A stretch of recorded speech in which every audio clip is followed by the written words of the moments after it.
Welcome back to another episode of our drift car build-off presented by Spec Clutch and Coilovers. You may find this episode a little disarming, everyone, but stay tuned because we're about to join the camber gang.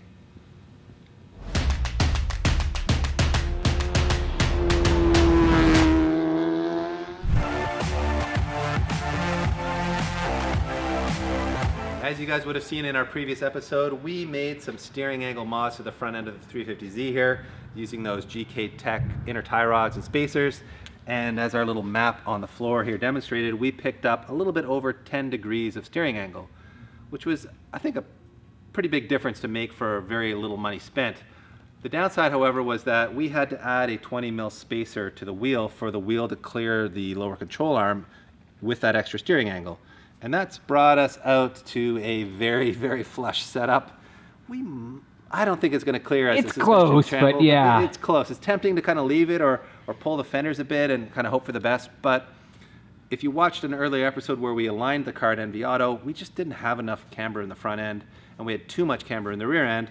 So we're going to fix all that properly, starting with these front upper control arms that we sourced from our friends at Ebrake. I believe these are also an SPC part. Based on some of the stuff we saw in the box there. I'm not sure who engineered them or who manufactures them. There's some co-branding going on there, I guess. But in any case, you can see that the ball joint lives in a slot in the top of the arm here, which allows you to move the ball joint backward and forward to gain or to add negative camber or add positive camber. And it's also rotatable to change caster. So we'll take advantage of the caster as well, since more caster is a good thing on a drift car. I think maybe I should also apologize for that dad joke off the top. You know, no way, that was disarming. good. It was pretty over the top, but anyway, let's get these things bolted up. Looks like a pretty straightforward job. 2 inner bolts, upper ball joint, and we should be able to slam these puppies in there.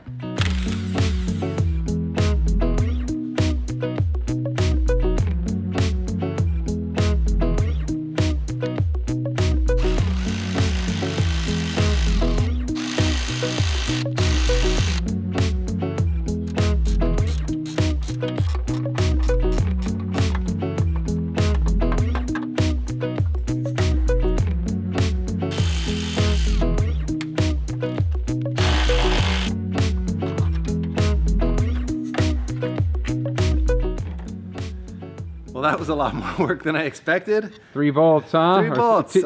Should have been so easy, but we didn't factor in the fact that the Fortunato coilovers have a different dimension than the factory stuff, so the bolt just wouldn't clear between the coils and the springs.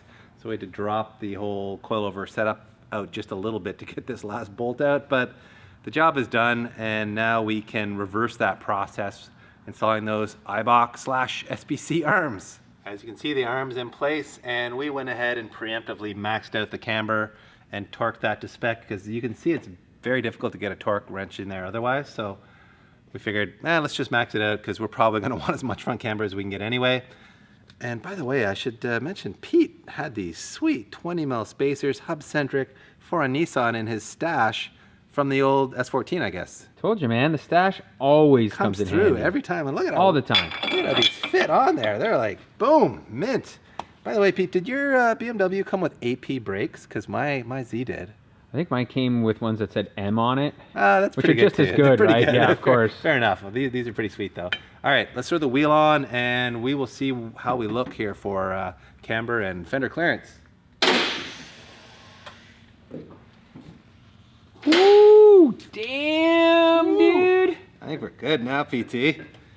That is like the definition of flush. That's kind of perfect. Like it is. It'll definitely travel up inside the fender as the camber gain on the camber curve happens during roll. But yeah, man, it's still got a really great flush look. So I think that's a win. That's a huge win. I'm pretty stoked. Moving out back here, and you can see we have a significant amount of camber, or I would typically want to call it toe wear, but I mean, we put a pretty good beating on these at the track with myself and Riley driving, and you can see that the inner third is worn down till the groove is basically gone on the shoulder, and that you can see how thick it was to start with. So these are really worn down, and that's because we had a ton of camber in the rear of the car, and obviously we were abusing the tires a fair bit too. But to fix that tire wear issue, and just to get the car performing better as a drift car, we are going to take out that rear camber with these adjustable arms that we sourced from Ebrake. But as you can see, say SPC on them. So again, I think there's some co-engineering, some co-marketing going on here. But either way, this is a quality arm, which as you can see has this ability to lengthen or shorten, which will let us add or subtract camber. That means taking out this stock camber arm here, which is non-adjustable, but it does have an eccentric bolt on the inside, which lets you do a little adjusting, but obviously not enough for our needs. So out with the old and with the new, let's get to it. The arm is in. We'll take a rough guess at where it should be for camber, but obviously we'll need to go get an alignment done before it's really dialed in properly. Before we do that though, I think we need to fix that low-hanging tow hook over here, which Pete recently hit his head on, but when the car's on the ground, when we were at the track, you might have heard a noise when Riley and I were driving the car where it sounded like something was bottoming out, and this is actually what was bottoming out. So we're gonna heat this up and like twist it up or bend it up to get it out of the way. And one more important question here, just for PT. Did your E46 come with an ATS limited slip differential? Ooh, that is a good burn, DP. Well, this feels familiar. We're back at NV Auto for another alignment, this time for reasons that you've already seen. Correct the camber and maybe make some toe adjustments while we're at it, but basically we want to put a lot more camber in the front, get rid of all that camber in the rear, get this thing working better as a drift car with those angles. So we'll let Nam do his thing here, and we will show you the end results momentarily.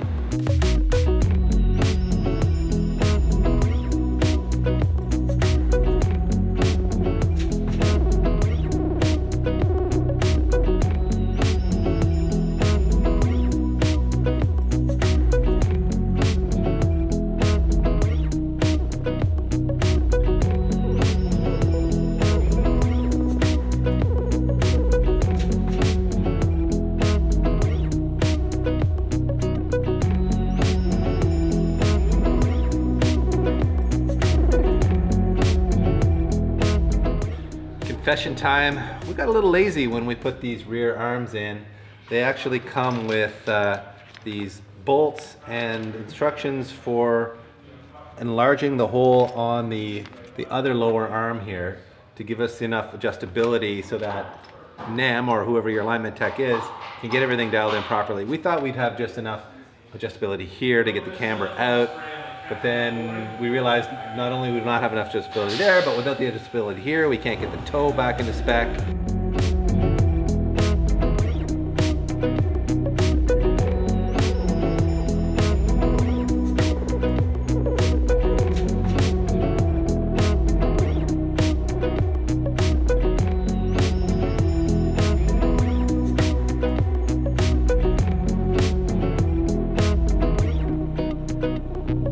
Apologies to Nam. That was more work than we expected it to be, but as you can see, it is dialed in much better than it was before. We've got -3 degrees camber up front with pretty much no toe and a ton of caster, so this thing should be a auto steering monster.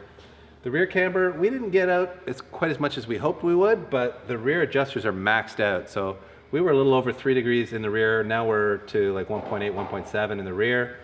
So it's still an improvement. I would have liked to have taken maybe another ½ degree or so out if we could have, but Car's too low, bro. yeah, we're living that low life. So I guess that's the trade-off for being low. Sometimes you just can't get all the camber out that you want. So time to put some heat in it, Nam. Yeah. And then I'm gonna put the pry bar in here, woo, and try bending it.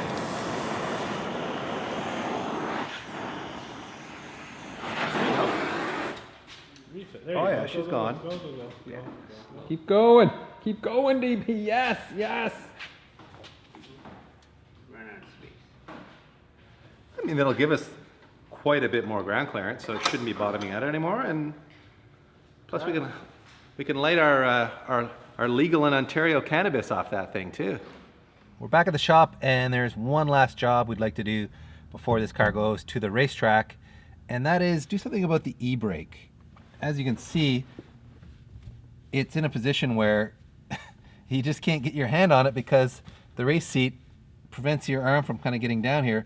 Riley talked about this in the last track test video. He tried using it once, and it's not really in a He actually position. used his other hand. Yeah, he had to reach over like and that, use it. yeah. That's right. I remember that was pretty sick. So we thought, all right, what about that extension that Pete put in his E46?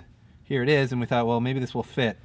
Turns out it doesn't fit. We had a spare handle off the parts car that you guys will remember, and it's slightly too small of a diameter it fits over the plug end, but then it hits up against this. So we need a slightly larger diameter tube. Looks like a pretty simple design, so we figured, you know what? Let's just make our own, and that way I'll have the handle in a position where it's actually usable.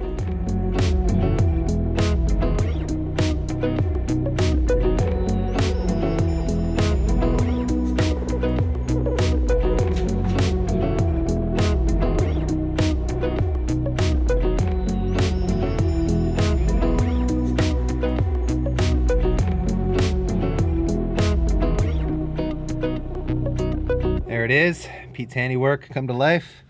And as you can see, if we put it in position here, we'll probably angle it over a little bit so it doesn't interfere with the shifter.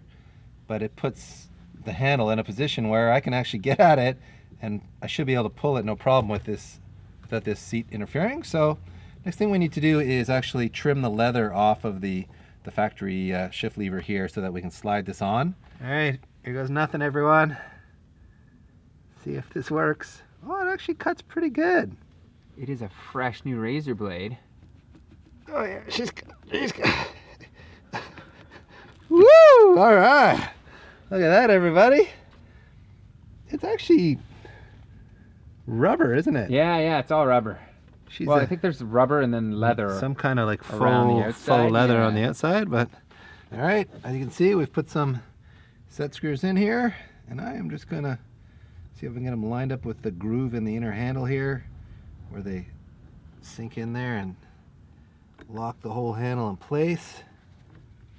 Look at that. Good? That is going nowhere. We got us a drift handle, Dude, PT. sweet. Look at that thing. I can bang gears, not in the way. I like right where it falls. I think we got the length on this just about perfect. I wouldn't shorten it any, I don't think. I mean, we could, I guess, shorten it a bit, but it's not going to interfere with my hands or my knee, I don't think. So I think it's time to put a coat of paint on this, and then, like I said, maybe we'll hockey tape it. Maybe we'll put a grip on there from a bicycle or something, but we'll figure that out in a future episode, I think. We don't need to show that now, do we? Well, we got to paint it and all that stuff, Yeah. so. I just need to go to the track and send it, PT.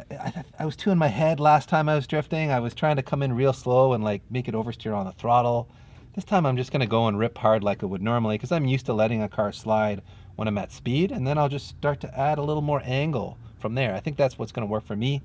What's going to work for you, well, it might be something completely different. So stay tuned for DP doing more drift learning in a future episode on our drift car build-off, and you'll see the E46 M3 at the track soon too.